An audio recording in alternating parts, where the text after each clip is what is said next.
जिथं आमचं जमेल तिथं युतीनं, न जमेल तिथं स्वबळावर आणि एकमेकावर टीका न करता झेंडा युतीचा फडकवायचं ठरलेलं आहे.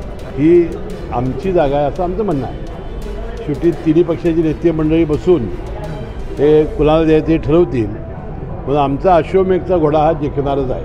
नाही, नाराजी जरी व्यक्त केली तरी शेवटी शासन आणि प्रशासन यांनी हातात हात घालून विकासाची कामं करायची असतात.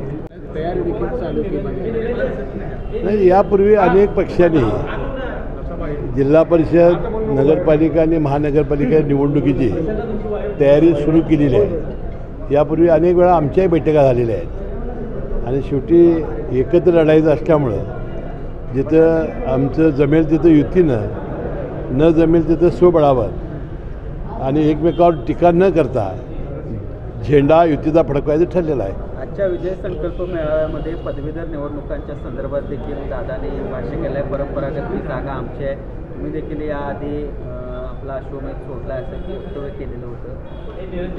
नाही, आता ही जागा गेल्या 4 निवडणुकीमध्ये राष्ट्रवादी काँग्रेस पक्ष वरचढ झालेला आहे.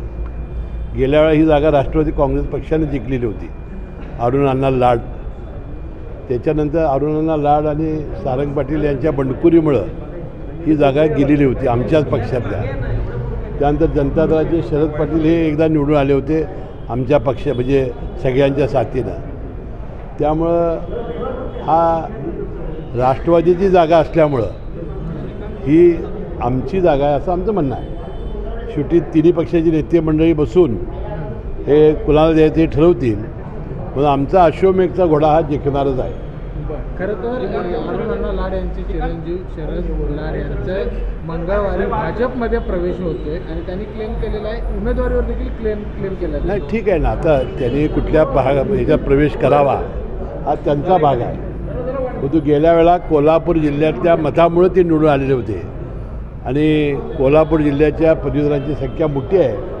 वाटते आम्ही तिन्ही युतीच्या नेते मंडळींना पटवून देण्यामध्ये यशस्वी होणारच आणि भयामाने हे आमचे उमेदवार ठरणारच असा आज आमचा संकल्प आहे. पण 1 वर्ष आधीच कुठेतरी महायुतीमध्ये या उमेदवारीवर त्रांगडे निर्माण झाले म्हणायचं. त्रांगडं हे बघा, त्रांगडं असं म्हणता येत नाही.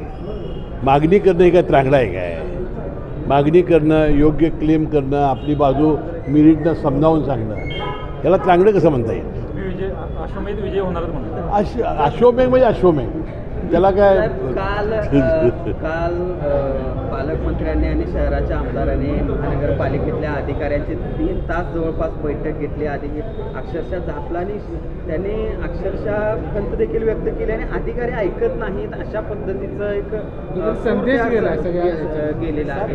एकूणच त्याला जोडून हा प्रश्न काय, मी काय त्या काल बैठकीला नव्हतो, मी काय त्याची माहिती घेतलेली नाही.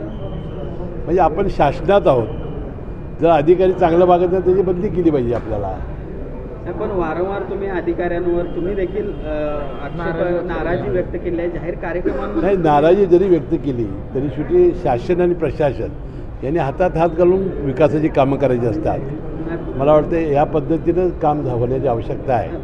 मी माहिती घेईन. तेव्हा प्रशासक राज आहे महापालिकेवर आणि ज्या पद्धतीनं रस्त्याचा असेल, पाण्याचा प्रश्न आहे, अधिकारी काम करतायत असं चित्र दिसतंय का तुम्हाला? म्हणजे नाही, त्यामध्ये तथ्यांश आहेच, त्याशिवाय आमचे युतीची लोक बोलणार नाहीत.